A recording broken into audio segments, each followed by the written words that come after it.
বিটিআৰত হাগ্ৰামা মহিলাৰীয়ে কেনেকৈ লাভ কৰিলে একক সংখ্যাগৰিষ্ঠতা কি কৌশল অৱলম্বন কৰিছিল হাগ্ৰামাই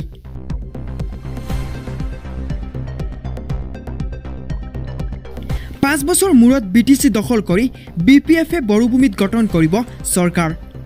29খন আসন লাভেৰে একক সংখ্যাগৰিষ্ঠতা হাগ্ৰামাৰ বিপিএফৰ অন্য দলবোৰক দুলিচ্ছাত কৰি বড়োভূমিৰ শাসনলৈ হাগ্ৰামা মহিলাৰী হাগ্ৰামাৰ ধৰ্ম নিৰপেক্ষ নীতিয়েই বিজয়ৰ মূল মন্ত্ৰ নেকি প্ৰকৃততে হাগ্ৰামাই ধৰ্ম নিৰপেক্ষ নীতি আৰু সকলো জাতি জনজাতিক সমভাৱে আকোৱালি লোৱাৰ প্ৰচেষ্টাই মূল হাতিয়াৰ হিচাপে পৰিগণিত হৈছে মুসলিম আছে না নাই হিন্দী ভাষী আছে না নাই